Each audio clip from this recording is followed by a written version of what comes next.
आज का जो हमारा लेक्चर है ना वो थर्मोडायनामिक्स के बारे में है। थर्मोडायनामिक्स के हमारे पास 2 लेक्चर हैं, तो कोशिश तो करेंगे कि उसको जल्दी कवर करें।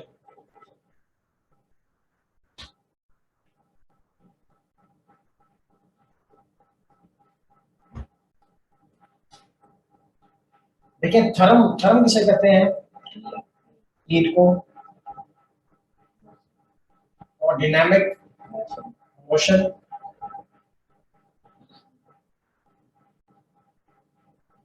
यानी हीट एंड मोशन। बेसिकली ये होता है कि जब हीट फ्लो करती है from hot body to the cold body, ठीक है ना, जैसे सूरज से हीट जो है वो आ रही है, तो रेडिएशन जमीन तक आ रही है, तो जब तक ये हीट आप कह सकते हैं मूवमेंट का प्रोसेस चल रहा है ना, तब तक हम इसको वर्क में कन्वर्ट कर सकते हैं, इससे फायदे हासिल कर सकते हैं। अब अगर 2 बॉडीज हैं, उनका टेम्परेचर दोनों का बराबर हो जाए, चाहे वो बहुत ज्यादा हाई क्यों ना हो, तो हीट तो फ्लो नहीं करेगी।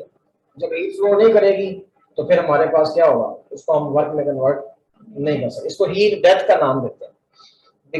बेसिकली हीट जो है वो एक एनर्जी है जो कि टेम्परेचर डिफरेंस की वजह से एक बॉडी से दूसरे बॉडी में जाती है। अब वो टेम्परेचर ये भी हो सकता है कि एक तरफ टेम्परेचर 500 डिग्री सेंटीग्रेड है, दूसरी तरफ कितना है 100 डिग्री सेंटीग्रेड, तो हीट वहां होगी, फ्लो करेगी अगर वो इन थर्मल कॉन्टैक्ट है। लेकिन अगर वो 1000 है तो बहुत ज्यादा, लेकिन वो उसमें फ्लो नहीं होगा, क्योंकि दोनों जो है वो उनका टेम्परेचर क्या है, सेम है। तो इसमें हमारे पास जो है सबसे पहले तो kinetic molecular theory of gases है।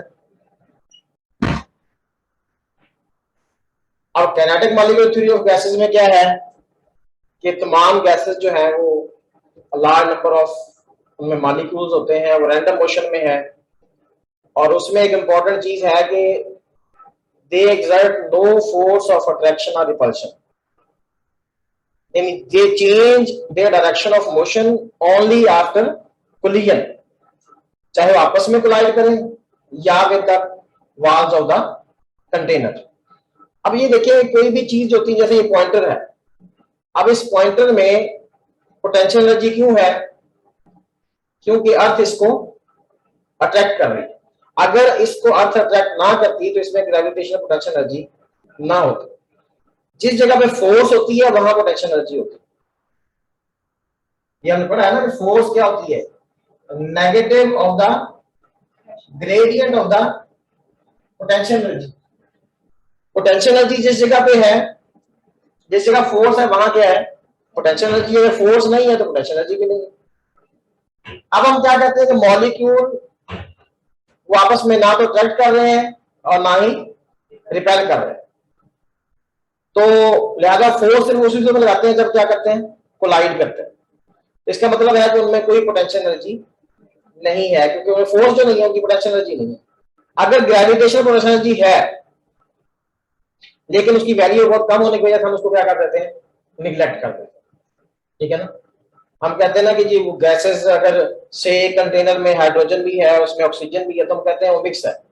ये नहीं है कि ऑक्सीजन जो है वो बिल्कुल ही मतलब अलग है हाइड्रोजन से, ऐसा नहीं। मॉलिक्यूल्स जो है वो एक दूसरे में क्या हो रहे हैं, मिक्स हो रहे हैं रैंडम मोशन की वजह से।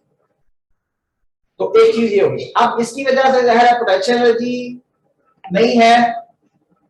जब पोटेंशियल एनर्जी नहीं है तो इसका मतलब ये है कि मैकेनिकल एनर्जी में क्या आ जाता है पीछे, काइनेटिक एनर्जी क्या होगी, फिर कंजर्व होगी ड्यूरिंग द कोलिजन। तो कोलिजन हमारे पास क्या होगा, फिर होगा इलास्टिक होगा। तो कोलिजन हम कौन सा लेते हैं, इलास्टिक लेते हैं। गैस मॉलिक्यूल्स का कोलिजन कौन सा लेते हैं, इलास्टिक लेते हैं। उसके बाद हम कहते हैं जी जो प्रेशर होता है किसी गैस का, वो क्या होता है, बेसिकली मॉलिक्यूल जो फोर्स लगाते हैं विद द, जब वो कोलाइड करते हैं विद द वाल्स, ठीक है ना, द कंटेनर या पिस्टन, यानी उस वाल्स के साथ जब वो कोलाइड करते हैं, अब जाहिर बात है फोर्स कब लगेगी, फोर्स का ताल्लुक किससे है, rate of change in the momentum. Molecule जब जाके कोलाइड करेगा तो मोमेंटम चेंज होगा। जहां मोमेंटम चेंज होता है तो वहां न्यूटन साइकिल नाम में कहता है कि rate of change in momentum is equal to applied force. इसका मतलब वो क्या कर रहे हैं, अगर उनका मोमेंटम चेंज हो रहा है तो वो वाल्स के ऊपर क्या लगा रहे हैं, फोर्स लगा रहे हैं, और फोर्स पर यूनिट एरिया क्या है, प्रेशर। ठीक है ना। तो अगर से वो फोर्स हम निकालें तो फोर्स ऐसे इसका फार्मूला ड्राइव भी किया जा सकता है कि ये क्या होता है, m over 3l summation v square, और I very from 1 to n, अगर n मॉलिक्यूल्स हो तो ये वो फोर्स लगा रहे हैं।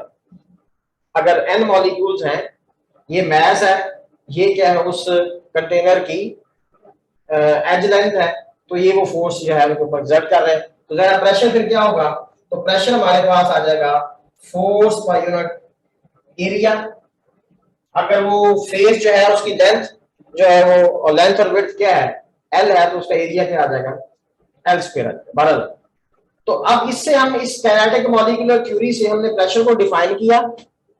प्रेशर को डिफाइन करने के बाद हमें प्रेशर का क्या निकालना है, रिलेशन। तो हमारे पास क्या रिलेशन आता है कि pressure is equal to 1/3 rho v square average. Rho यहां पे क्या है, दैट इज द डेंसिटी, ये क्या है, डेंसिटी। और ये जो वी स्क्वायर एवरेज है, ये बेसिकली क्या है, एवरेज को मीन कहते हैं।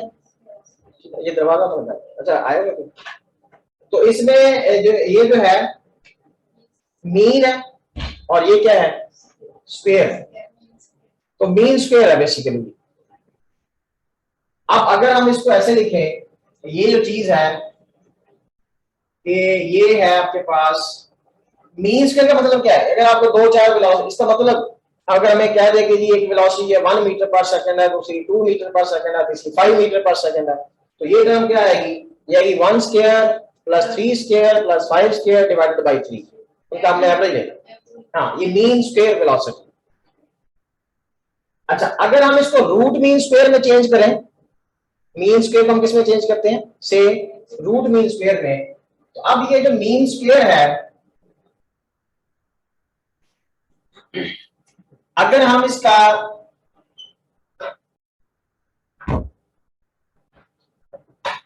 स्क्वायर भी ले लें और क्या करें, अंडर रूट भी ले लें, तो फिर ये क्या बन जाएगी, मीन तो पहले इसमें मौजूद है, स्क्वायर भी है, लेकिन अगर स्क्वायर रहने दें, सिर्फ क्या रहने दें, मीन। मीन को यहाँ पे हम ये जो मीन है, यानी बेसिकली ये है ना स्क्वायर को, ये मीन हमने रहने दिया ना, बी स्क्वायर तो हमने वैसे का वैसे लिखा हुआ। मीन के एक तरफ हम क्या कर लेते हैं, स्क्वायर कर लेते हैं, दूसरी तरफ क्या ले लेते हैं, रूट ले लेते हैं। तो बेसिकली फिर ये क्या बन जाएगा, ये RMS स्क्वायर बन जाएगा। तो मीन स्क्वायर बेसिकली क्या है, ये रूट मीन स्क्वायर वेलोसिटी नहीं है, that is the square of the root mean square velocity, यानी mean square velocity is equal to the square of the root mean square velocity. बात समझ आ गई। देखिए मीन को मैंने आज रहने दिया, ये मीन है, अब और क्या किया मैंने, स्क्वायर ऑफ रूट लिया बस। ये स्क्वायर वैसे का वैसे करा, हाँ ये दोनों इक्वल हो गए। तो हम इसकी जगह ये भी लिख सकते हैं कि हम इसको अगर रूट मीन स्क्वायर में चेंज करें तो ये प्रेशर हमारा क्या आ जाता है, फिर ये जाता है 1/3 रो VRMS स्क्वायर। तो ये भी एक फार्मूला आ गया हमारे पास। अब डेंसिटी क्या होती है, मास ओवर वॉल्यूम। अगर हमारे पास एक काइनेटिक एनर्जी है 1/2 mv स्क्वायर, और उसको अगर हम वॉल्यूम पे डिवाइड कर दें तो वो क्या बन जाती है, kinetic energy per unit volume. तो अगर मैं इसको ऐसे लिखूं कि ये प्रेशर जो है, ये डिपेंड करता है ना, आपको रूट मीन स्क्वायर दी हुई है, मीन स्क्वायर दी हुई है, तो मीन स्क्वायर दी हुई है तो आपने ये फार्मूला यूज करना है, ये बेसिकली मीन स्क्वायर है। ये क्या है, रूट मीन स्क्वायर का स्क्वायर है, यानी आप कह सकते हैं कि pressure is directly proportional to the mean square. यहां पे मीन स्क्वायर है, और यहां पे क्या है, यहां प्रेशर डायरेक्टली प्रोपोर्शनल है रूट मीन स्क्वायर के स्क्वायर के। ठीक है, और अगर हम क्या करें, यहां पे इस डेंसिटी को हम अंदर ले जाएं और काइनेटिक एनर्जी बनाने के 2 से मल्टीप्लाई भी कर दें और 2 से डिवाइड भी कर दें, तो ये हमारे पास फिर क्या आ जाएगा, क्या आ जाएगा 2/3 और यहाँ क्या आ गया 1/2 VRMS स्क्वायर। तो ये बेसिकली क्या होगा, ये होगा kinetic energy per unit volume, यानी दैट इज, यहां से तो ये पता चल रहा है कि प्रेशर डायरेक्टली प्रोपोर्शनल है इसके काइनेटिक एनर्जी के, एवरेज काइनेटिक एनर्जी के, और यहां पे ये भी पता चल रहा है कि kinetic energy per unit volume भी हम ले सकते हैं। और अगर हम इसको चेंज करें,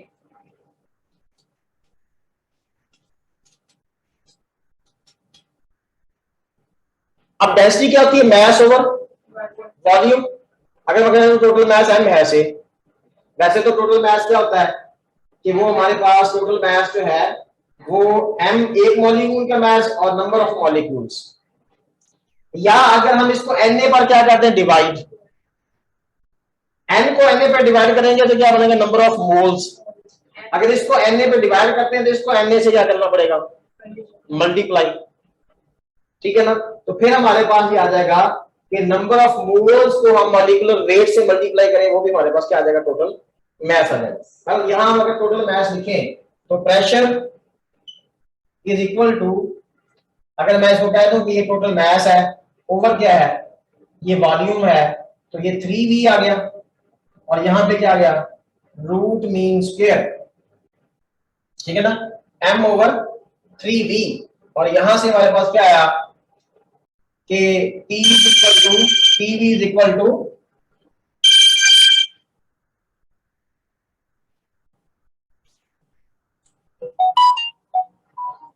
तो PV इज इक्वल टू क्या आया m/3 into root mean square average, अपना रूट मीन स्क्वायर। तो PV इज इक्वल टू क्या होता है हमारे पास, सर ये किसने पुट किया आपने कि P इक्वल टू m, देखिए ना ये हमने जो रो होता है डेंसिटी, डेंसिटी क्या होती है हमारे पास मैस ओवर वॉल्यूम, ठीक है ना, मैस ओवर वॉल्यूम। या फिर हम इसको ऐसे भी ले सकते हैं कि अगर हम इसको लिखें कि number of moles into molar mass, अगर हम इसको मोलर मैस कह देते हैं, ये आ गया हमारे पास m आ गया, n क्या नंबर ऑफ मोल्स है और ये क्या आ गया मोलर मैस।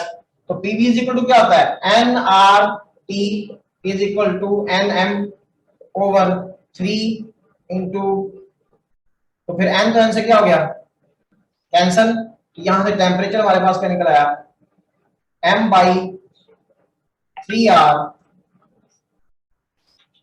ये भी हमारे पास एक फार्मूला आ गया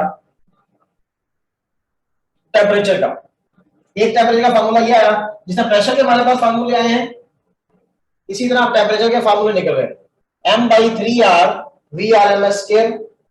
अच्छा दूसरा, अगर हम ये इसको चेंज करें इसी फार्मूले से, अगर हम रो को क्या पुट करते हैं mn over total volume put करते हैं, m क्या है यहाँ पे एक मॉलिक्यूल का मैस है, n क्या है टोटल नंबर ऑफ मॉलिक्यूल्स है।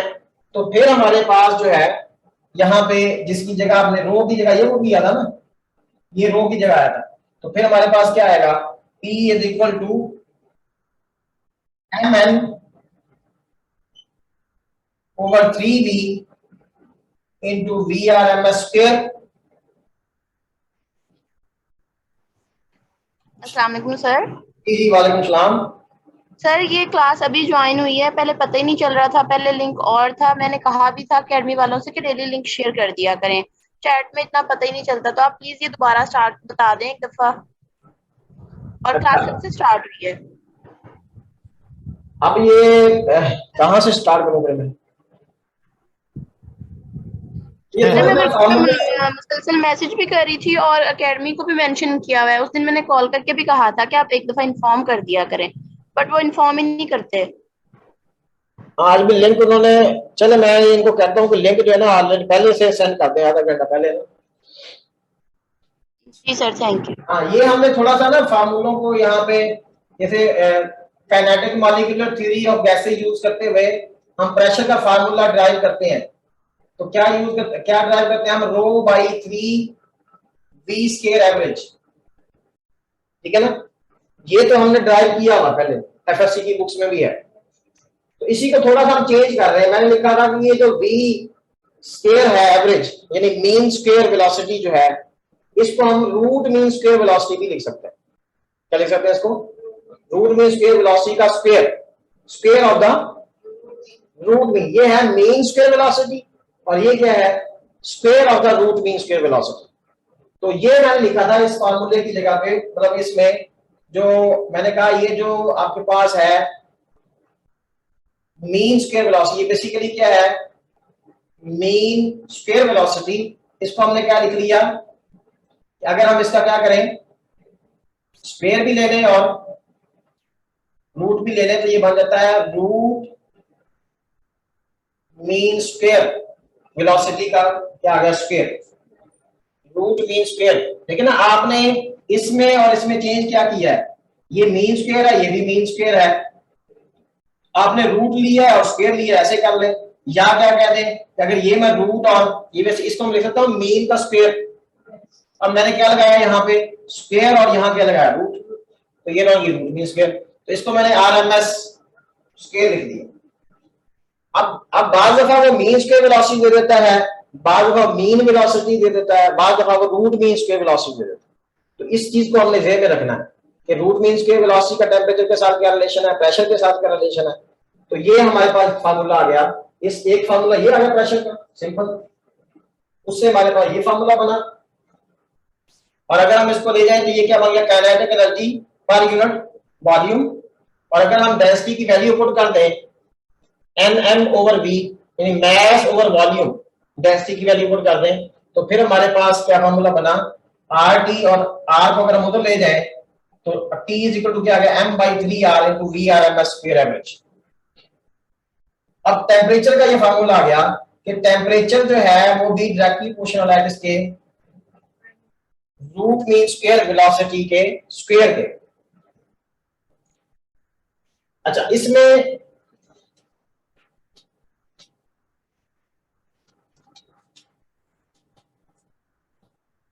ये जो हमारे पास है m को अगर हम अंदर ले जाए तो ये क्या बन जाएगी, अगर 2 से मल्टीप्लाई कर दें, 2 से क्या कर दें डिवाइड, तो यहां से एक फार्मूला तो ये बन जाता है ना, p को इधर ले आए तो pv is equal to 2n by 3v into क्या आ जाएगा यहाँ पे 1/2 m,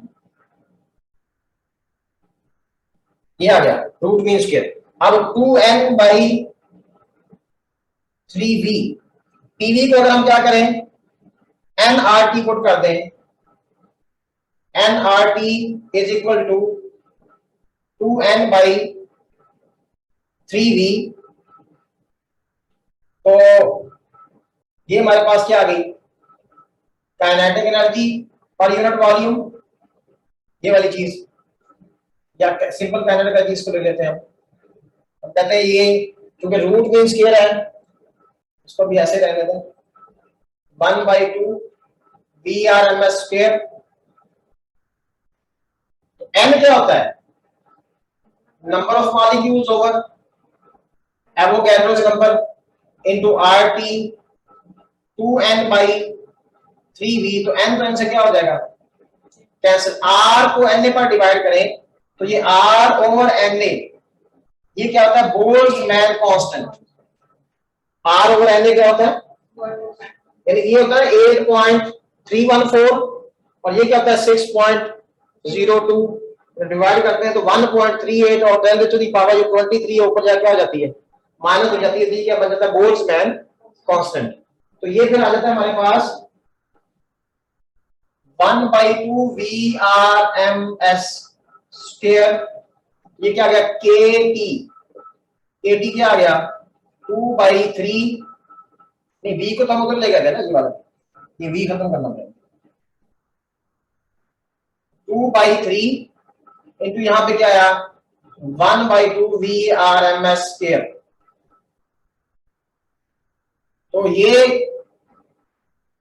यहां से टेम्परेचर निकालें तो क्या आता है 2/3K into 1/2 m VRMS square.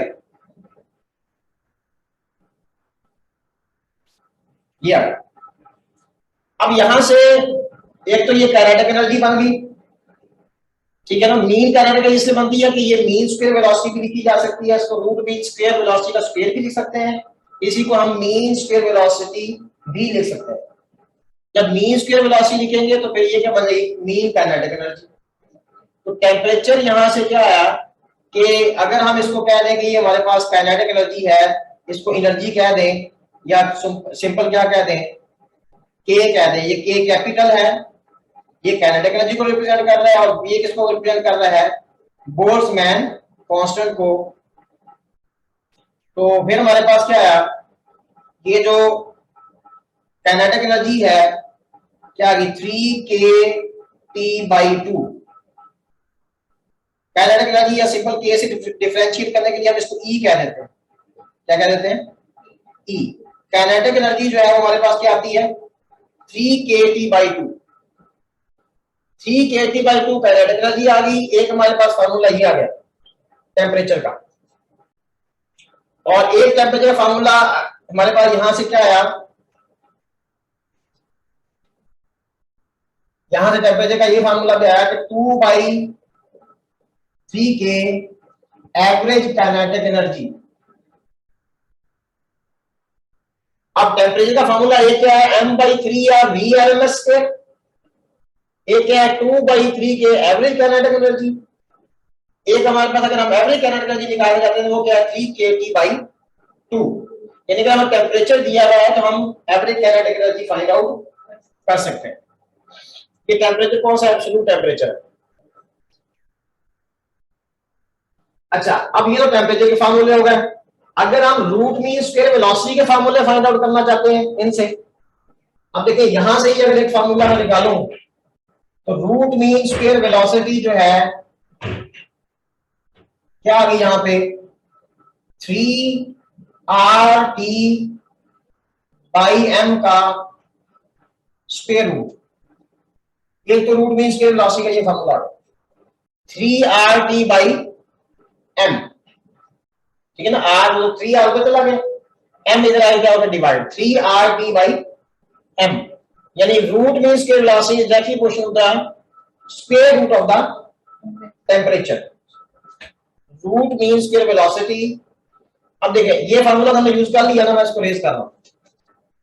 एक फार्मूला आपने अगर ये पढ़ा ना कि टी यहां से तो ये आ गया ना कि root mean square velocity is directly proportional to the square root of the absolute temperature. और अगर मैं इसको लिखूंगा मीन स्क्वायर वेलोसिटी, ये तो क्या है, रूट मीन स्क्वायर वेलोसिटी है। अगर मैं इसको लिखूंगा क्या चीज, मीन स्क्वायर वेलोसिटी, तो फिर यहां पे क्या क्या चीज आ जाएगी, रूट आ जाएगा। जब इधर भी रूट है और इधर भी रूट है, इसका मतलब क्या हुआ कि जो मीन स्क्वायर वेलोसिटी होती है वो डायरेक्टली प्रोपोर्शनल होती है किसके, टेम्परेचर के, या VMS is directly proportional to temperature. ठीक है। अब अगर मैं यहां पे सिर्फ मीन वेलोसिटी लिखता हूं, मीन निकालने के लिए मुझे क्या करना पड़ेगा, फिर क्या लेना पड़ेगा, ये स्क्वायर खत्म करने के लिए क्या लेना पड़ेगा, स्क्वायर रूट। तो इधर भी क्या आ जाएगा, यानी अगर मैं सिर्फ मीन वेलोसिटी की बात करता हूं तो फिर यहां क्या आ जाता है, स्क्वायर रूट। तो ये चीजें आपने समझ रखनी है कि रूट मीन स्क्वायर वेलोसिटी है, मीन स्क्वायर वेलोसिटी है, या मीन वेलोसिटी। तीन किस्म की वेलोसिटीज आ गई यहां पे, कौन कौन सी, root mean square velocity, mean velocity और अपना मीन स्क्वायर वेलोसिटी और मीन वेलोसिटी।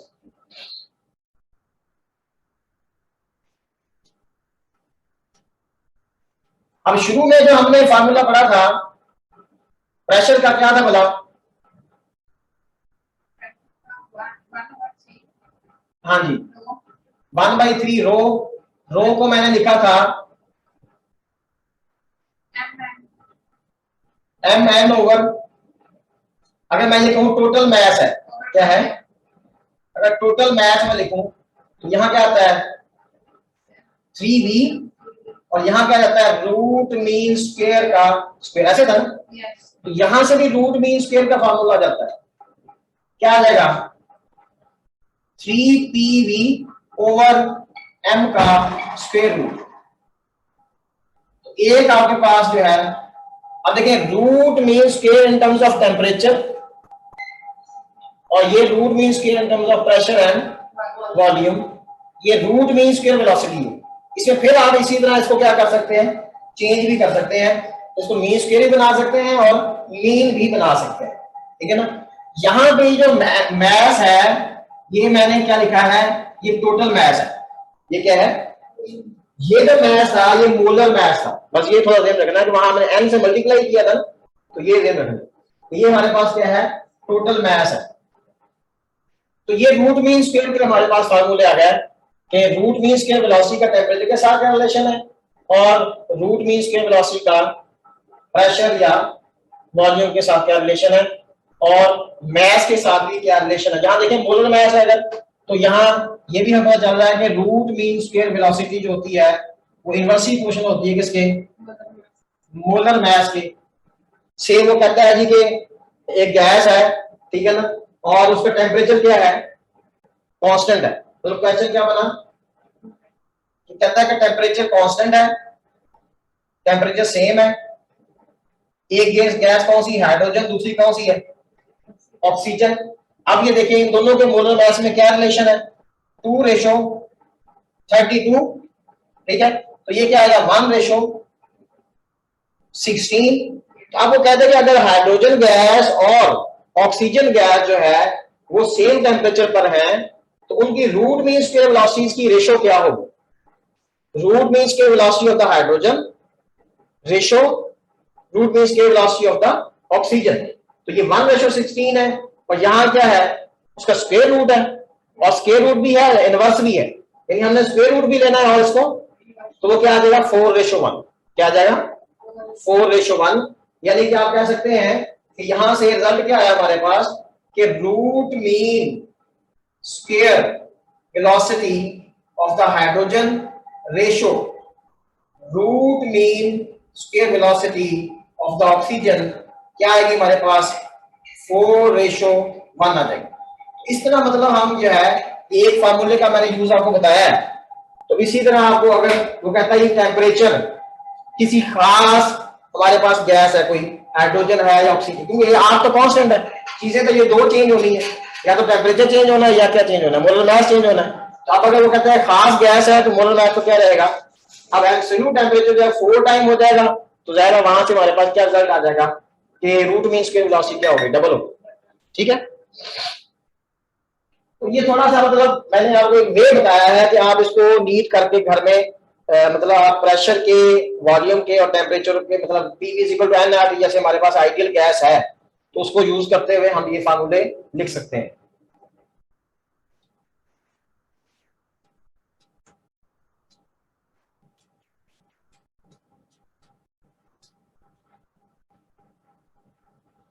अच्छा, अब इसमें थोड़ा सा इस तरफ आ जाते हैं कि जो ये तो PV = nRT हमारे पास क्या है, आइडियल गैस लॉ है, यानी ऐसी गैस जो इसको क्या करेगी, फॉलो करेगी, that will be called an ideal gas. बाकी आपको ये भी मालूम है कि PV = कांस्टेंट, ये क्या है, बॉयल्स लॉ है। V/T = कांस्टेंट, ये क्या है, चार्ल्स लॉ है। अब इसमें हमने थर्मोडायनामिक्स में प्रेशर, वॉल्यूम को मेन जो चीजें हैं, प्रेशर, वॉल्यूम, टेम्परेचर के फार्मूलाज हैं, उनका रूट मीन स्क्वायर वेलोसिटी से या मीन स्क्वायर वेलोसिटी से या मीन वेलोसिटी से क्या रिलेशन है, इसके क्वेश्चन हमने असाइनमेंट में डिस्कस करने हैं। और उसके बाद हम आ जाते हैं हमारे पास जो जैसे फर्स्ट लॉ है, सेकंड लॉ ऑफ थर्मोडायनामिक्स है, प्रोसेस है हमारे पास, आइसोथर्मल प्रोसेस है, एडियाबैटिक प्रोसेस है, ठीक है ना, आइसोकोरिक है, आइसोबैरिक है। तो ये सारे प्रोसेस भी हमें आने चाहिए, उनके वर्क डन भी हमें आने चाहिए। तो अब इसमें जो फर्स्ट लॉ है वो तो बेसिक है, देखें उसमें तो कुछ भी नहीं है, आप उसको स्टडी कर सकते हैं कि जब हम किसी इस सिस्टम को क्या करते हैं, चाहे वो सॉलिड है, और ये फर्स्ट लॉ सबके ऊपर एप्लीकेबल है, सिर्फ गैस के लिए नहीं है। फर्स्ट लॉ क्या है, सॉलिड के लिए, लिक्विड के लिए, गैसेस के लिए इक्वली वैलिड है। Solid, liquid, gases. आप ये क्योंकि that is the restatement of the law of conservation of energy. Basically ये क्या है, फर्स्ट लॉ क्या है, फर्स्ट लॉ ऑफ थर्मोडायनामिक्स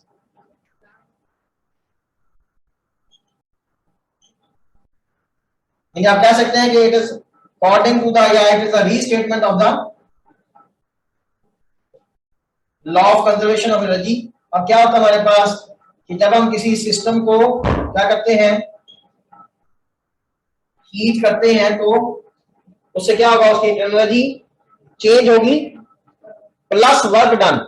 अब देखिए यहां पे दो तरह से हम इसको डिफाइन कर सकते हैं। अगर सिंपल मैं लिखूं कि यहां पे मैं क्या लिखता हूं, Q is equal to del U plus W।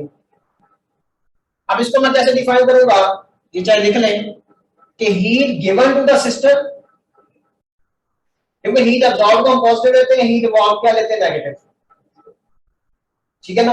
और अगर डेल यू हमारा क्या हो, ग्रेटर देन 0 हो, इसका एनर्जी क्या होगी, इंक्रीज, और अगर लेस देन 0 हो तो क्या होगी decrease. Work done by the system क्या होगा, positive, work done on the system क्या होगा, नेगेटिव। देखिए work done by the system से क्या मुराद है और ऑन द सिस्टम से क्या मुराद है। अब अक्सर बच्चे ये क्वेश्चन करते हैं जी कि केमिस्ट्री के अंदर तो हम बाय द सिस्टम पॉजिटिव अपना नेगेटिव लेते हैं, ऑन द सिस्टम जो है वो हम क्या लेते हैं, पॉजिटिव लेते हैं। बेसिकली देखिए जब गैस क्या हो रही है, एक्सपैंड, आप बाई और ऑन को छोड़े, जब गैस क्या हो रही है, एक्सपैंड हो रही है, तो एक्सपेंशन में जिधर गैस क्या लगा रही है, फोर्स लगा रही है, पिस्टन उसी तरफ जा रहा है, तो एंगल क्या बनेगा, 0। जब एंगल 0 बनेगा तो जा रहा है cos 0 1, वर्क क्या होगा, पॉजिटिव किसका, गैस का। और at the same time surrounding का वर्क क्या होगा, एटमॉस्फेरिक प्रेशर, एयर का वर्क क्या होगा, वो नेगेटिव होगा, क्योंकि एयर दोस्तों क्या करना चाह रही है, नीचे की तरफ पिस्टन को दबाना चाह रही है, लेकिन पिस्टन किधर जा रहा है। तो एट द सेम टाइम दोनों वर्क हो रहे हैं, पॉजिटिव भी और, तो एक्सपेंशन के दौरान गैस का वर्क पॉजिटिव है, सराउंडिंग का वर्क क्या है, नेगेटिव। कंप्रेशन में क्या होगा, गैस का वर्क क्या होगा, नेगेटिव, और सराउंडिंग का वर्क क्या होगा, पॉजिटिव। अब फिजिक्स और केमिस्ट्री में दोनों में तजाद क्या है, कहां पे आता है, वो ये आता है कि हम फिजिक्स के अंदर जो भी हमने बाई कहा या ऑन कहा, हम वर्क डन गैस का ले रहे हैं, गैस के मॉलिक्यूल्स का वर्क ले रहे हैं, और केमिस्ट्री में क्या ले रहे हैं, वो सराउंडिंग का वर्क ले रहे हैं। बात समझ आ रही ना। अब जब गैस एक्सपेंड होगी, जाहिर बात है कि गैस का वर्क तो पॉजिटिव होगा और सराउंडिंग का वर्क क्या होगा, नेगेटिव। इसलिए हम कहते हैं, हम तो उसको इस सेंस में लेते हैं, work done by gas positive, work done on gas negative. On gas कौन कर रहा है, सराउंडिंग, तो उस सूरत में गैस का वर्क तो नेगेटिव होगा, लेकिन सराउंडिंग का क्या होगा, पॉजिटिव। इसलिए केमिस्ट्री में कहते हैं work done on gas positive, क्योंकि वहां किसको कंसीडर किया जा रहा है, सराउंडिंग को। हम दोनों सूत्रों में किसको कंसीडर कर रहे हैं, गैस को कंसीडर करेंगे। गैस मॉलिक्यूल्स जिस तरफ फोर्स लगा रहे हैं, आया कि उस तरफ डिस्प्लेसमेंट हो रहा है या नहीं हो रहा, ठीक है। अब देखिए इसको हम क्या लिखेंगे, heat given to the system is equal to the increase in energy of system plus work done by the system. क्या लिखेंगे इसको, heat given to the system या heat absorb by the system is equal to increase in the internal energy plus the work done by the system। एक statement ये होगी, और एक statement आप इस तरह लिख सकते हैं इसको कि Q, और अगर मैं ये कहूं प्लस, और इसको मैं इधर ले आऊं माइनस, और ये क्या हो गया, डेल यू। इसको कैसे डिफाइन करेंगे, अब इसी स्टेटमेंट को आप इस तरह डिफाइन कर सकते हैं, increase in the internal energy of a system is equal to heat absorbed by the system plus work done on the system. लेकिन आप इसको कितने वेज से आप इसको क्या कर सकते हैं, डिफाइन कर सकते हैं। ये दो मैंने तरीके कार बताए थे, और भी इसको आप देख सकते हैं। तो इसको कैसे डिफाइन करेंगे, increase in the internal energy of a system is equal to heat absorbed by the system plus work done on the system।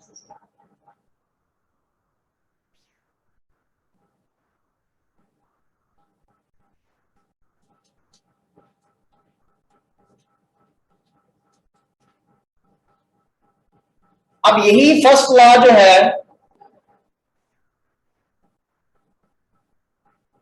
हमारे पास से, जैसे प्रोसेस है हम लेते हैं, कौन सा ले पहले, हम लेते हैं जी आइसो बैरिक। कौन सा प्रोसेस लिया हमने, आइसोबैरिक प्रोसेस। आइसोबैरिक में क्या होता है, pressure is equal to constant. अब उसमें हमारा ये लॉ किस उसमें शेप में चला जाता है, हम कहते हैं कि ये हमारे पास जो है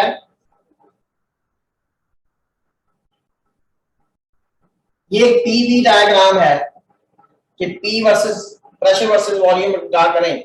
अब प्रेशर कांस्टेंट है तो ये ग्राफ इस तरह आएगा, और इसमें जाहिर बात है कि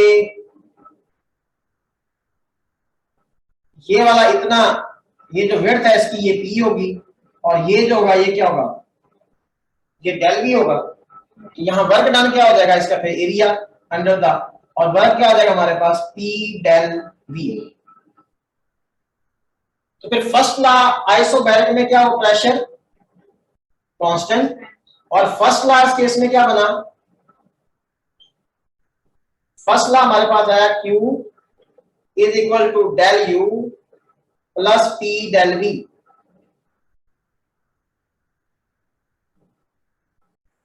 डेल यू, अच्छा इसमें एक और भी चीज हम रखें कि आइसोबैरिक एक एक्सपेंशन होगी और एक क्या होगी, कंप्रेशन होगी। एक्सपेंशन और कंप्रेशन। एक्सपेंशन में हम वर्क क्या लेंगे, पॉजिटिव, और कंप्रेशन में क्या लेंगे हम, नेगेटिव।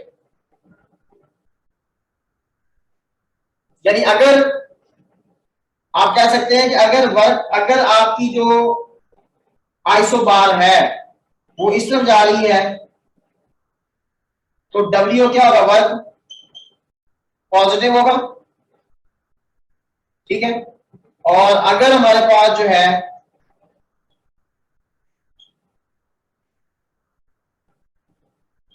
ये ऐसे आ रही है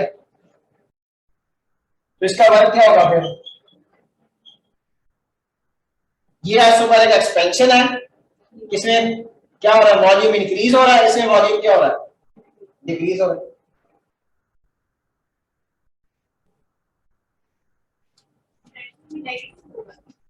कंप्रेशन में नेगेटिव। और क्योंकि प्रेशर कांस्टेंट है, प्रेशर कांस्टेंट की वजह से जो, यानी इसमें ये जो Q होगा, Q हमारे पास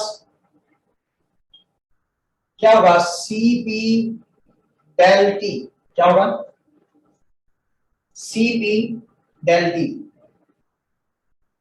यानी कि ये क्या है, specific heat at the constant pressure. अगर हम इसको, ये बेसिकली है मोलर स्पेसिफिक हीट। अगर हम सिंपल लिखें तो ये एन, कोई भी हीट आप देते हैं तो क्या होता है, एन सी, ये हमने डिस्कस किया हुआ है खासा पहले।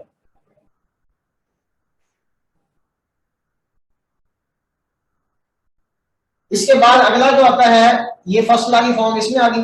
अगर फर्स्ट लॉ की फॉर्म किसमें देखना चाहे, आइसोबैरिक की बजाय किसमें देखना चाहे, आइसोकोरिक।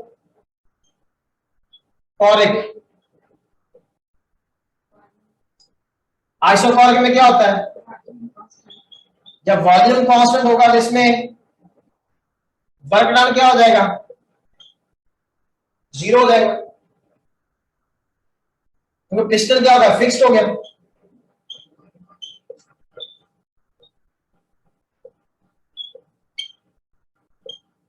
अब इसमें क्या होगा, देखिए इसमें एरिया है, इसमें एरिया अंडर द कर्व नहीं होगा अगर ये प्रेशर है और ये क्या है, वॉल्यूम है।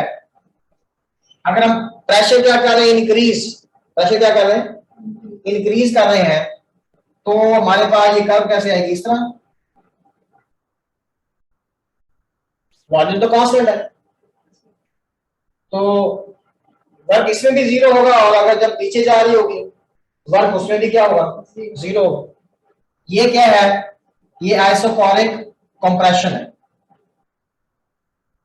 आइसोकोरिक। हाँ, एक चीज आप यहां याद रखेंगे कि हमारे पास कुछ इस तरह का प्रोसेस है कि उसमें आइसोबैरिक भी है, और यानी जब हमारे पास पीवी डायग्राम इस तरह की बनी हुई आए कि ये से हमारे पास क्या है, आइसोबैरिक एक्सपेंशन है, आइसोबैरिक एक्सपेंशन के बाद क्या है, आइसोकोरिक एक्सपेंशन है, आइसोकोरिक एक्सपेंशन के बाद आइसोबैरिक कंप्रेशन है, और फिर ये क्या है, ये आइसोकोरिक कंप्रेशन है। ठीक है, तो अब इसमें फिर हम क्या करेंगे, इसमें हमारा वर्क डन क्या होगा, हम ये वाला एरिया लेंगे। उसमें तो हम क्या करते थे कि area between the isobar and the volume axis, जो उसके अंदर एरिया आता है सारा लेते हैं। इसमें हम ऐसे केस में क्या लेंगे, एरिया किस तरह लेंगे, देखिए क्योंकि इसका जो एरिया आएगा इसके नीचे यहां तक एरिया आएगा, वो एरिया क्या होगा, पॉजिटिव, और इसके नीचे जो एरिया होगा वो क्या होगा, जब वो सारे एरिया में से इस एरिया को क्या करेंगे, माइनस, तो हमारे पास ही एक बच जाएगा ना। यानी आप देखें ना, पहले हम इसका एरिया कैसे कैलकुलेट करेंगे, ये यहां तक सारा होगा, ये इसका एरिया हो गया। से मैं कहता हूं कि ये मेरा एरिया, इस तरह मैंने हॉरिजॉन्टल लाइन से रिप्रेजेंट कर दिया। ये किसका एरिया है, हॉरिजॉन्टल लाइन से किसको रिप्रेजेंट किया मैंने, work done due to the isobaric expansion. अब अगर हम इस आइसोकोरिक अपना आइसोबैरिक कंप्रेशन का वर्क निकालूंगा तो इसके नीचे आएगा ना, तो वो ये हमारा क्या हो गया, इसमें वो इतना होगा, और वो होगा क्या, नेगेटिव। जब नेगेटिव होगा तो ये क्या हो गया, इतना पोर्शन, इसको क्या कर दिया उसने, सारे एरिया में से इतना एरिया क्या कर दिया, कैंसिल कर दिया, माइनस हो गया, तो अब हमारे पास ये वाला एरिया बच गया। ठीक है, तो अब अगर तो आपके पास ये इस तरह है, ये कौन सी डायरेक्शन मार रही है, क्लॉकवाइज, तो फिर ये एरिया पॉजिटिव है, एरिया पॉजिटिव है, तो वर्क डन क्या होगा, पॉजिटिव होगा। अच्छा, अगर यही डायग्राम है लेकिन उसमें ये इस तरह है कि इधर क्या है, आइसोबैरिक कंप्रेशन है। ठीक है, अब आइसोबैरिक कंप्रेशन में क्या होगा, इसका जो एरिया इसके नीचे होगा वो सारा क्या होगा, श्याम साहब जी जी, सर ये जो ऊपर आपने ग्राफ बनाया है ये प्लीज रिपीट कर दें, जरा सिग्नल ड्रॉप हो गए थे। अच्छा ये दोबारा देखिए जरा, ये जो ऊपर वाला ग्राफ है जिसमें हाँ, आपने ये ये नीचे उसी तरह का ही बना हुआ है, आइसोबैरिक और आइसोकोरिक प्रोसेस जो रिप्रेजेंट किया हुआ है, ये इसको तो निकालो, कंप्रेशन और एक्सपेंशन दोनों।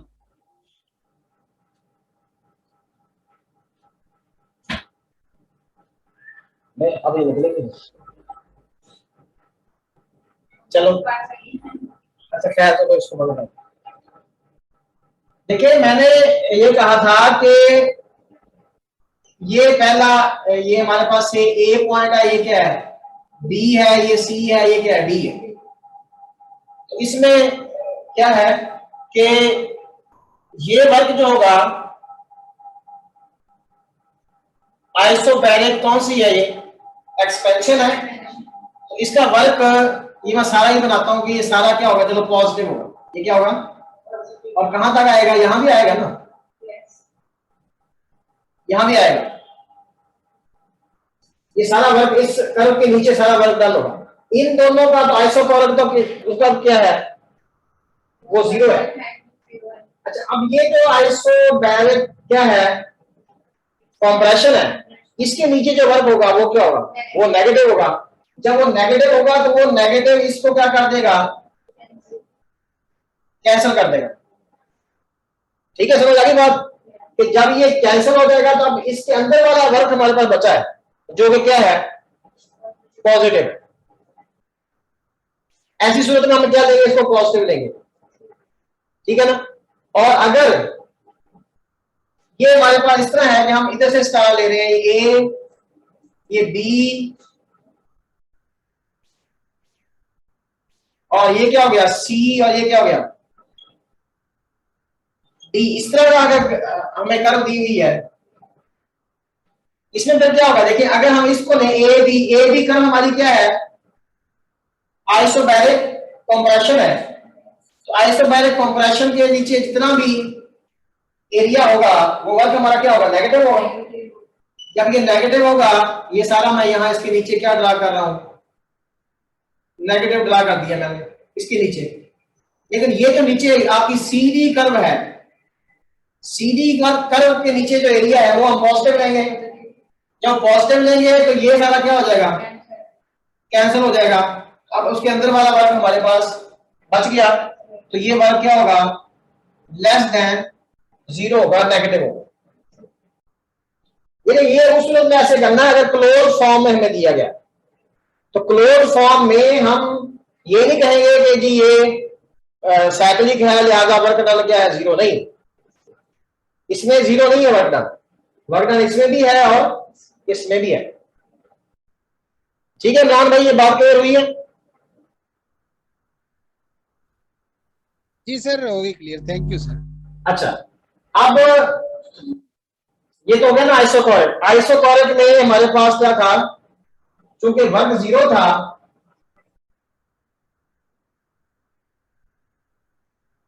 वर्क डन क्या था 0, तो इसमें जो आपका फर्स्ट लॉ है वो क्या बन जाता है, Q is equal to del U।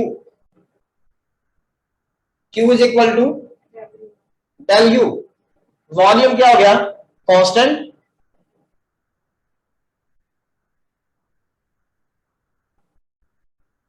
और ये जो Q है, यहां पर जो स्पेसिफिक हीट है वो क्या होगी, CV के बराबर आ जाएगी। वहां CP के बराबर थी यहां, तो डेल U हमारे पास किसके बराबर आया, CV डेल T, क्योंकि Q की जगह क्या आ गया, CV डेल T। अब ये जो डेल U है,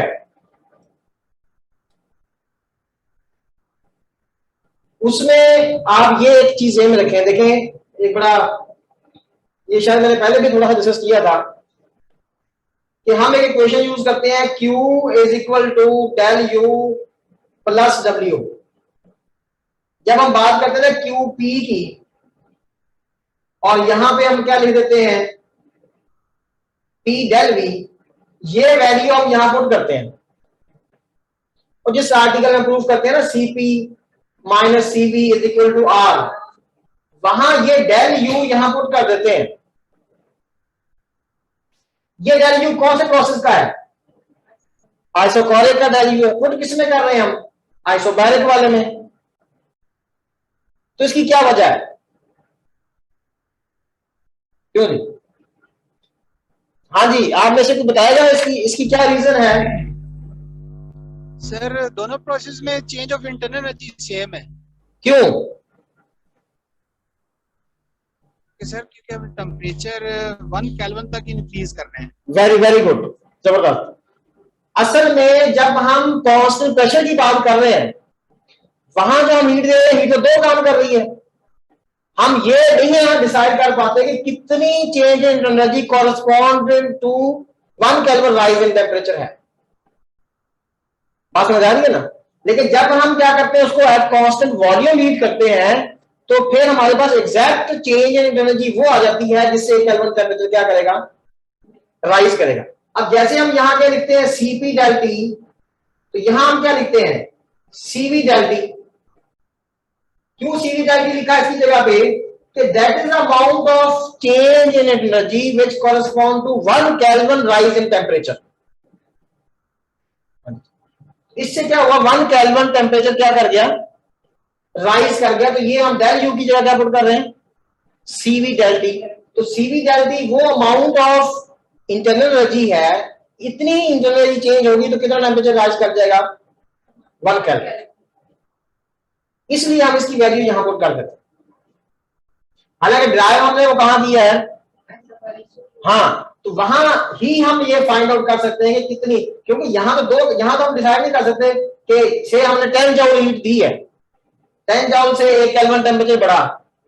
अब हमें ये नहीं पता कि कितनी इंटरनल एनर्जी से वो अपना कितनी इंटरनल एनर्जी चेंज हुई है, कितना क्या हुआ वर्क डन। वो तो एक मतलब जैसे मैंने लास्ट टाइम थोड़ा सा आप लोगों को एक चार्ट बना के दिया था, उससे आप अंदाजा तो लगा, उससे हम सारी चीजें कैलकुलेट तो कर सकते हैं। वो थोड़ी सी रिवाइज कर लेते हैं यहाँ 1 मिनट के लिए, कि हमने क्या कहा था कि मोनोटॉमिक के लिए हमारे पास क्या था, डिग्री ऑफ फ्रीडम 3 था, डाई के लिए क्या था,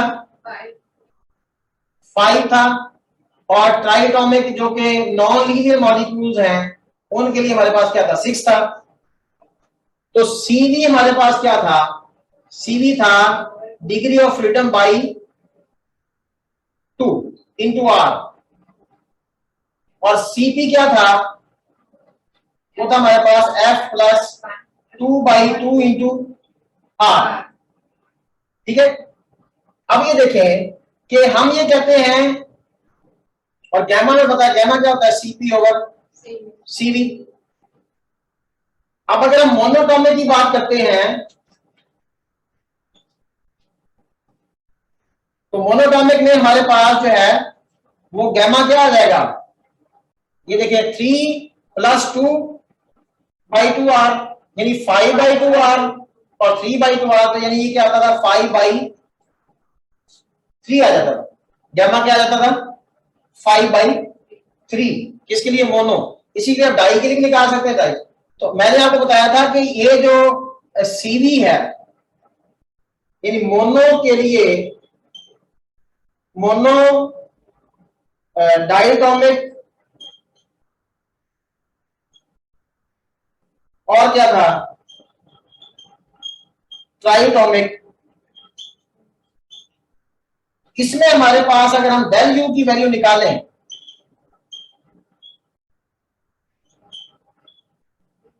ठीक है ना, आइसोकोरिक प्रोसेस में डेल यू की वैल्यू तीनों की अगर हम अलग अलग फाइंड आउट करें, तो क्या है हमारे पास, डेल यू की वैल्यू क्या है, CV del T, CV into del T. तो अगर हमारे पास हम कहते हैं जी कि मोनोटॉमिक के लिए सीवी हमारा क्या निकलेगा, 3/2 आर।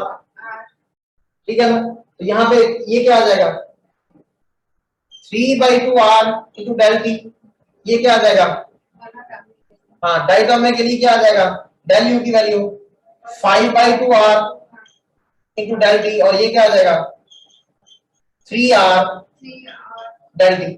तो ये डेल यू की वैल्यूज भी हमारे पास निकल आती हैं, मोनो के लिए भी, डाई के लिए भी और ट्राई के लिए भी। फिर इसी तरह मैंने आप लोगों को एक चीज बताई थी कि अगर हम ये देखना चाहें कि अगर हम, ये तो थी ना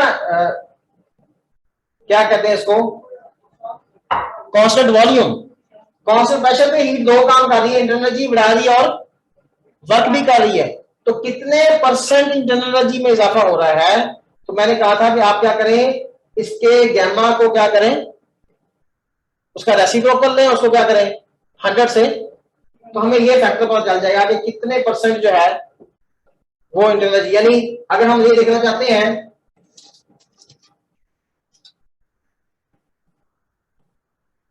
कि मोनोटॉमिक है मोनोटॉमिक गैस में हीटेड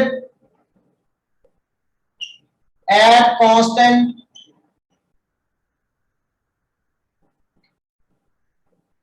प्रेशर, उसको हमने क्या किया, कांस्टेंट प्रेशर पे हीट। क्या हीट ने क्या करना है, दो काम करने हैं ना, क्या करना है, टेम्परेचर भी राइज करना है, एनर्जी को भी चेंज करना है और साथ वर्क डन भी होना है। तो कितने परसेंट हीट जो है वो एनर्जी में इजाफा करेगी और कितने परसेंट क्या करेगी, तो आप मोनोटॉमिक का क्या याद रखेंगे, गैमा। आप क्या लिखेंगे, यानी ये इसका ये वैल्यू होगा वो क्या होगा, 1/γ मल्टीप्लाई बाय 100 और परसेंट, यानी ये क्या है 5/3, तो ये क्या हो जाएगा 3/5 मल्टीप्लाई 100%, तो ये क्या आ जाएगा 20 यानी 60%।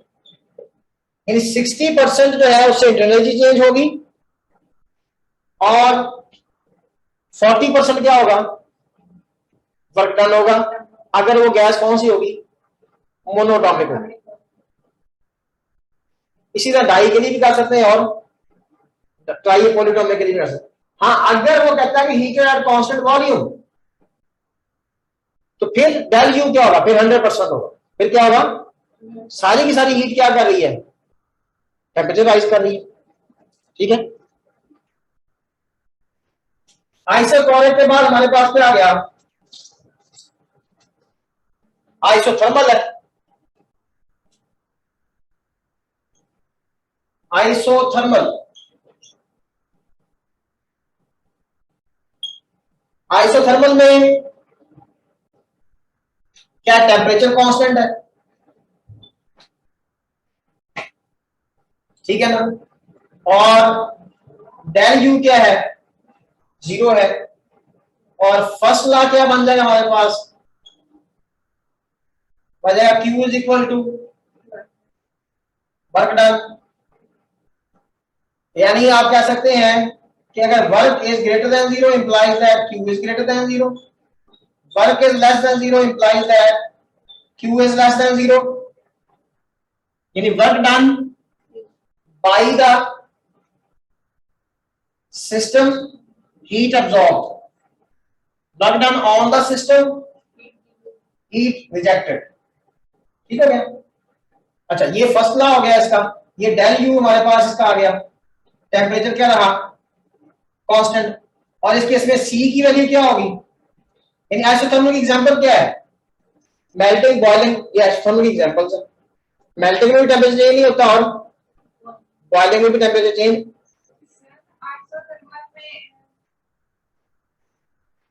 टेम्परेचर कांस्टेंट है ना। तो एग्जांपल्स में क्या जाता है, मेल्टिंग भी आ सकती है, मेल्टिंग में भी क्या होता है टेम्परेचर कांस्टेंट रहता है, बॉइलिंग में भी क्या रहता है टेम्परेचर क्या रहता है कांस्टेंट। अच्छा टेम्परेचर कांस्टेंट रहेगा तो अब टेम्परेचर कांस्टेंट है, जो भी आप हीट दे रहे हैं उससे क्या मॉलिक्यूल्स क्या हो रहे हैं, इवेपोरेट हो रहे हैं।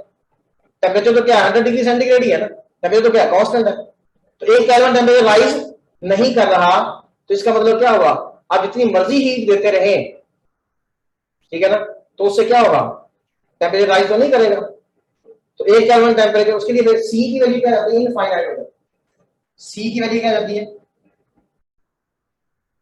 यानी आइसो बैरिक में सी की वैल्यू क्या थी, सीपी, आइसोकोरिक में सी की वैल्यू क्या थी, सीवी, यहां सी की वैल्यू क्या आ गई, इंफिनिटी। इसकी फर्स्ट लॉ हमने चेक कर ली, इसकी भी चेंज एनर्जी देख ली, आइसोकोरिक में भी देख ली, आइसो बैरिक में भी देख ली कि एनर्जी किस किस रेशियो से चेंज हो रही है। मैंने बताया ना कि अगर हम उसमें मोनोटॉनिक गैस है, आप कितनी एनर्जी चेंज होगी आइसोबैरिक में, ठीक है ना 60%, और सारा बताया हमने। और आगे आइसोकोरिक में 100%, यहां 0%, यहां चेंज हो ही नहीं रही, और इसकी सी की वैल्यू हमारे पास आ गई।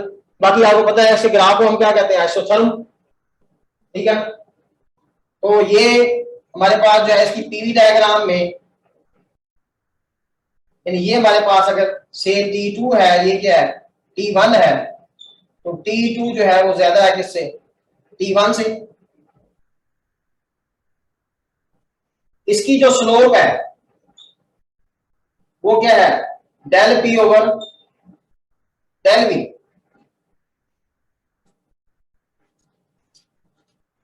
आइसोबैरिक में स्लोप क्या थी, जीरो थी किसमें, आइसोबैरिक में, और del P over del V infinity थी किसमें थी, आइसोकॉरिक में। स्लोप भी देखें अगर हम पीवी डायग्राम की सब में, आइसोकॉरिक में क्या थी, स्लोप क्या थी, इन्फिनिटी, वो वर्टिकल लाइन थी ना। आइसोबैरिक में क्या थी, हॉरिजॉन्टल लाइन थी, स्लोप क्या थी, जीरो। इसमें स्लोप जो है वो हमारे पास जो भी del P over del V आएगा वो स्लोप निकलेगी। इसमें ऐसा ही है, अगर आइसोथर्मल एक्सपेंशन होगा, ठीक है ना, तो वर्क डन पॉजिटिव, अगर आइसोथर्मल कंप्रेशन होगा तो वर्क डन नेगेटिव। और ये वर्क डन कहां से निकलेगा, ये इसके एरिया से निकलेगा, ये वर्क डन होगा। और वर्क डन का फार्मूला जो है इस केस में, वर्क डन बाय आइसोथर्मल, क्योंकि इसमें डेल यू तो क्या है, जीरो है, तो यहां से क्या आ जाएगा, ये हमारे पास वर्क डन जो है वो आ जाएगा, अगर n मोल्स है तो n R natural log n R T natural log v2 over v1। ये हमारे पास क्या है, वर्क डन इन द, कौन से प्रोसेस का है ये, आइसो थर्मल का। आइसोबैरिक का वर्क डन क्या था, पी डेल वी। आइसोकॉरिक का वर्क क्या था, जीरो, और आइसोबैरिक का वर्क जीरो, अपना आइसोथर्मल का। इसको आप लॉग 10 में भी लिख सकते हैं, फिर वो यहां फैक्टर आ जाएगा, वो 2 पॉइंट क्या होता है, 2.3026। यानी अगर हम इसको इस फॉर्म में लिख सकते हैं कि 2.3026 इंटू एन आर टी, यहां क्या आ जाएगा, लॉग 10v2 ओवर v1, ये भी ड्राइव कर सकते हैं। तो इसमें ये हमारा आइसोथर्मल हो गया। आइसोथर्मल के बाद हम किसमें आते हैं, अब इसमें तो डेल यू है ही नहीं, इसका तो डेल यू निकालने की जरूरत नहीं है हमें, क्योंकि डेल यू क्या है, जीरो है। और उसमें हमने डेल यू फाइंड आउट किया है, किसमें बोला, आइसोकॉरिक में तीनों डेल यू फाइंड किए हैं। आइसोबैरिक में भी डेल यू क्या है, आइसोबैरिक जो है उसमें डेल यू डिपेंड करता है किस पर, कि गैस कौन सी, मोनोटॉमिक है, डाई है, ट्राइटॉमिक है, ठीक है ना। और आइसोकॉरिक में डेल यू फिक्स है, ठीक है ना। अब हम आते हैं, यही सारी चीजें हम किसके लिए करते हैं, से हमारे पास कौन सा प्रोसेस है, एडियाबैटिक है।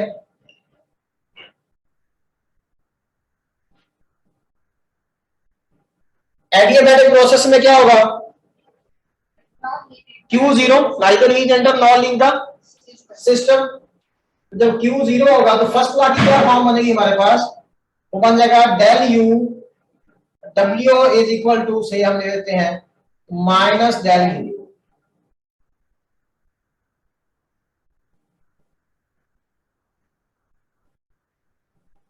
ठीक है। और इसका वर्क अगर हम कैलकुलेट करें, फार्मूला है वर्क का, तो हम याद रख लें, चले फिलहाल इसको कैलकुलेट भी कर सकते हैं। ये होता है एन आर, या आप इस तरह लिख लें, P1 V1 minus P2 V2 over gamma minus 1।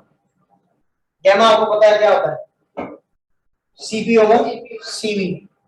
अगर हम PV equal to N R T लिखेंगे तो ये यहां क्या आ जाएगा, N R P1 minus T2 over gamma minus 1। ये किसका वर्क डन आ गया, एडियाबैटिक का वर्क डन आ गया। एडियाबैटिक में Q0 है, फर्स्ट लॉ फॉर्म आ गई in case of adiabatic. Work done आ गया किसका, एडियाबैटिक का। और इसका रिलेशन भी हम निकाल सकते हैं। देखिए आर ओवर गैमा माइनस 1 क्या था, R over gamma minus 1 basically CV था। ये तो फार्मूले भी आपने पढ़े हुए ना, कि CV क्या था, आर ओवर गैमा माइनस 1, और CP क्या था, gamma R over gamma minus 1। तो आर ओवर गैमा माइनस 1 की जगह हम CV भी लिख सकते हैं यहाँ। तो बराबर ये फार्मूला है किसका, work done bye adiabatic process. अच्छा,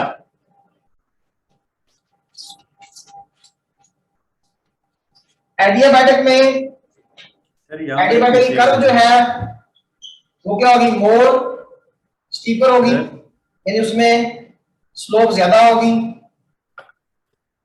सर यहाँ पर एक मिस्टेक है।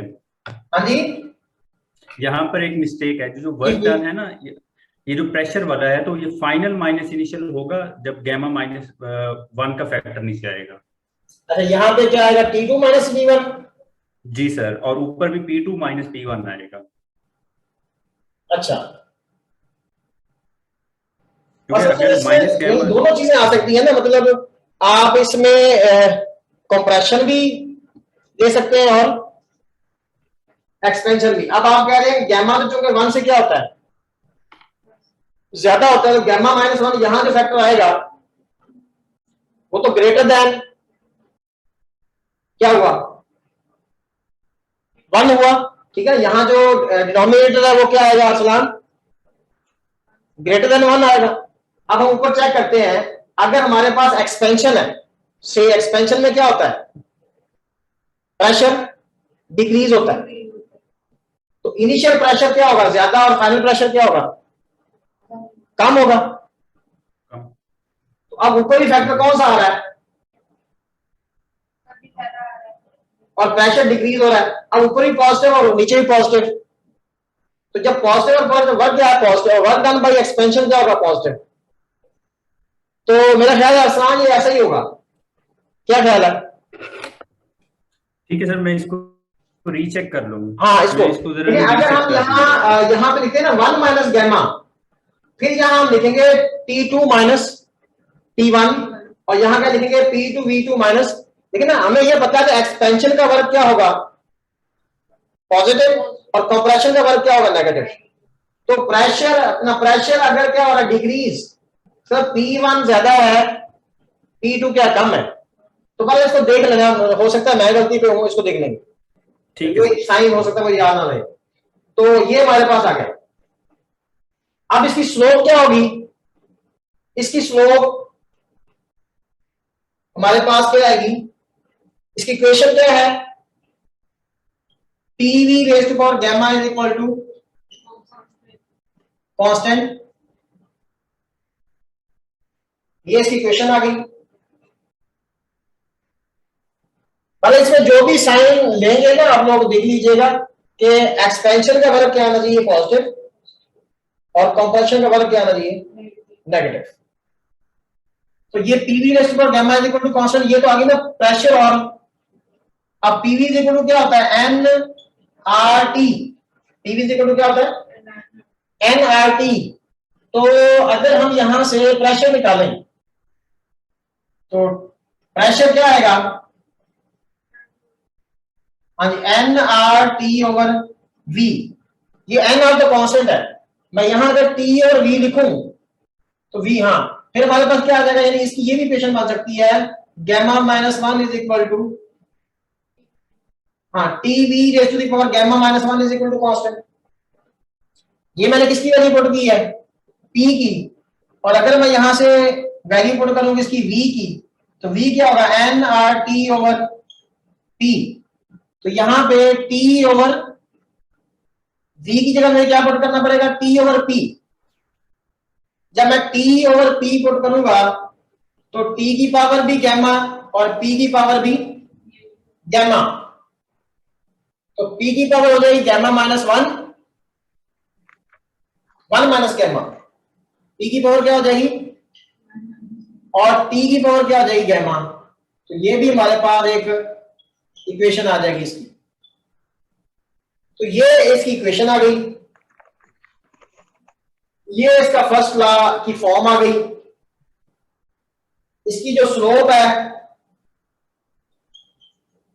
वो क्या जाएगी, gamma del P over del V। अब इसमें Q क्या है, 0। जब Q 0 है तो C क्या होता है, लेकिन Q इज इक्वल टू क्या होता है, N C डेल T। तो C इज इक्वल टू क्या होता है, Q ओवर N C, अपना N डेल T। तो जब Q 0 होगा तो इसकी जो स्पेसिफिक हीट है वो क्या आएगी, वो 0 है।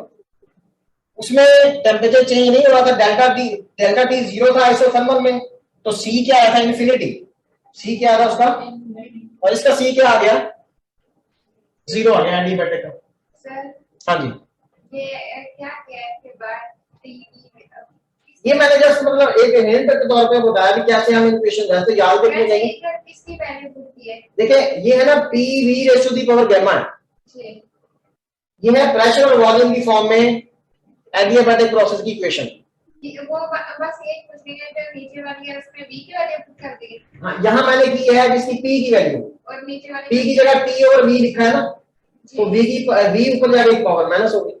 यहाँ मैंने पुट किया है जिसको v को पुट किया है t ओवर p। ऊपर वाली में किया हाँ ऊपर उसी एक इक्वेशन में एक तो रेफरेंस लेके हम वो निकाल सकते। तो ये हमारे पास एडियाबैटिक प्रोसेस आ गया। अब चूंकि इनका थोड़ा सा अगर हम कंपैरिजन देखें, अगर हम बात करते हैं इसकी एक्सपेंशन की, एक्सपेंशन में मैंने बताया work done by the gas, हमने क्या किया है, हम गैस का जो कि मॉलिक्यूल का वर्क ले रहे हैं वो क्या होगा, पॉजिटिव होगा, क्योंकि वो पिस्टन को आप पा रहे हैं। तो आइसोकॉरिक का वर्क तो क्या होगा, 0 होगा। तो 0 वर्क किसका हुआ, आइसोकॉरिक का। अगर मैं ग्राफ ड्रा करूं सारे ही से यहां पर, तो एक्सपेंशन में प्रेशर क्या होता है, प्रेशर डिक्रीज होता है ना। चलो मैं यहां से स्टार्ट करता हूं, ये मेरा स्टार्टिंग पॉइंट है। तो ये ग्राफ किसका आ गया, आइसोकॉरिक है, वॉल्यूम कांस्टेंट, वॉल्यूम कांस्टेंट नहीं है यहाँ पे, वॉल्यूम कांस्टेंट का प्रेशर क्या हो रहा है, डिक्रीज हो रहा है, एक्सपेंशन है। नहीं, प्रेशर का डिक्रीज होना एक्सपेंशन है। अगर एरो ऊपर की तरफ होगा तो फिर ये कंप्रेशन होगा। ये मैंने पहले मिला था, ड्रा करवाए हैं।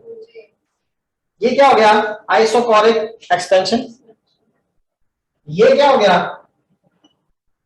Isobaric expansion. ये क्या हो गया, आइसोथर्मल एक्सपेंशन। और ये क्या हो गया, एडियाबैटिक एक्सपेंशन। ठीक है, अब ये देखिए सबसे ज्यादा वर्क किसके नीचे है, मतलब इसके अंदर एरिया सबसे ज्यादा है आइसोबैरिक का। आइसोबैरिक का एरिया क्या है, ज्यादा है। उससे कम किसका एरिया है, आइसोथर्मल का। उससे कम किसके अंदर एरिया है, एडियाबैटिक का। और इसके अंदर तो है ही नहीं। तो फिर क्या हुआ, वर्क डन जो है आइसोबैरिक, ये ज्यादा होगा किससे, आइसोथर्मल से। और ये ज्यादा होगा किससे, और ये किससे ज्यादा होगा, आइसोकॉरिक से। ठीक है, ठीक है ना। आप यहां लिख सकते हैं कि ये क्या है, आइसोबैरिक एक्सपेंशन। ये क्या है, आइसोथर्मल एक्सपेंशन। और ये क्या है, एडियाबैटिक एक्सपेंशन। और ये क्या है, आइसोकॉरिक एक्सपेंशन। अगर हम कंप्रेशन के ग्राफ बनाएंगे, सर एक सवाल है यहाँ पर। जी जी, सर इसमें से सबसे ज्यादा एनर्जी ट्रांसफर किस केस में होगी इन ग्राफ्स में से? एनर्जी ट्रांसफर जो है वो जाहिर सी बात है कि इसमें तो एनर्जी सिस्टम रिजॉल्व कर ही नहीं रहा। ठीक है ना, इसमें ये जो आइसोकॉरिक है जिसमें वॉल्यूम हमने क्या रखा हुआ है, कांस्टेंट। इसमें जो आप एनर्जी दे रहे हो सारी सारी इंटरनल एनर्जी को क्या कर रही है। अगर हम इंटरनल एनर्जी के सेंस में ले रहे हैं तो सबसे ज्यादा इंक्रीज इंटरनल एनर्जी किसमें आएगा, आइसोकॉरिक में। ठीक है ना, ठीक है सर। हाँ जी, ठीक है। ठीक है। ये सिद्रा भी कुछ कह रही है।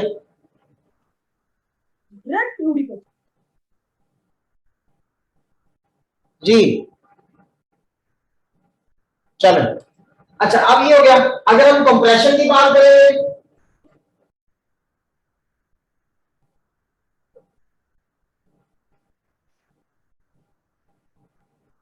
कंप्रेशन में काम उलट हो जाएगा। ये हमारे पास जो है, अब ग्राफ ने किधर जाना है, ये किसका होगा graph, isochoric compression, isobaric compression, iso thermal,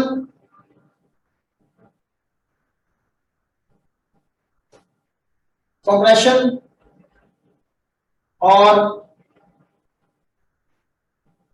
adiabatic compression.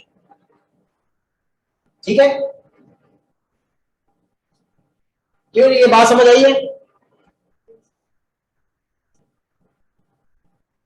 अब इसमें क्या हो रहा है, इसमें प्रेशर इंक्रीज हो रहा है। या आप इसी को देख रहे हैं कि जब वर्क हमारे नेगेटिव हो जाएंगे, वर्क क्या हो जाएंगे, नेगेटिव हो जाएंगे, तो जीरो में सबसे ज्यादा हो जाएगा, बाकी तो नेगेटिव है ना, तो ये सबसे ज्यादा होगा, ये उससे कम होगा, ये उससे कम होगा।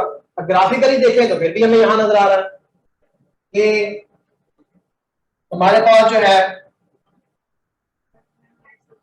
क्योंकि ये नेगेटिव है, क्या है, नेगेटिव होने की वजह से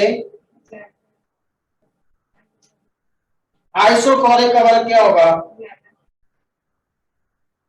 वो ज्यादा, और उससे कम किसका होगा, एडियाबैटिक का, और उससे कम किसका होगा,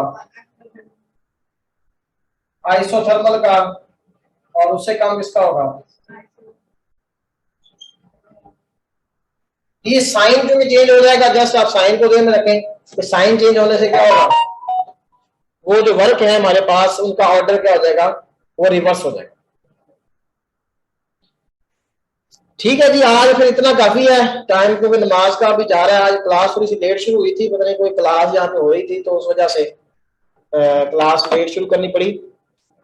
तो कल तो जीके की क्लास है, ठीक है, इसकी मैं जो पढ़ाया है इससे मुताल्लिक इंशाल्लाह असाइनमेंट सेंड कर दूंगा, और परसों फिर हमारी क्लास होगी। जो हमारी कल क्लास मिस हुई थी ना, तो हम सैटरडे को क्लास लेंगे, ठीक है। बल्कि शायद मैं इसी तरह किया करूँगा, उसमें ये रहता है गैप आ जाता है बीच में जरा, ठीक है। मंडे ट्यूसडे क्लास हो जाए, और उसके बाद इसमें वैसे आप अपनी राय दीजिएगा कि 4 क्लासेस अगर हम लगातार करने की बजाय, थोड़ा उसमें ये होता है कि असाइनमेंट सॉल्व करने का मुझे भी उसे सोल्यूशन सेंड करने का टाइम मिल जाता है। तो अगर मंडे ट्यूसडे क्लास हो जाए, वेंसडे हम ऑफ कर ले, थर्सडे क्लास हो जाए, और फ्राइडे को क्या है, जीके की क्लास है, और फिर सैटरडे को फिर हमारी क्लास हो जाए, फिर आगे संडे ऑफ हो जाएगा। तो इस तरह भी कर सकते हैं, खैर हमने खुद ही करना है। तो बहरहाल इसके बारे में जो भी क्वेश्चन होंगे मजीद भी हम ग्रुप के अंदर डिस्कशन करेंगे, और असाइनमेंट में आपको सेंड कर दूंगा, ठीक है। असाइनमेंट नंबर 13 के जो क्वेश्चंस आप लोगों ने कहे थे वो मैंने सॉल्व करके भेज दिए हैं, उसमें एक 38 बाद में आपने भेजा है, तो वो मैं देख लूंगा, ठीक हो गया। ओके जी, थैंक यू सो मच, अल्लाह हाफिज।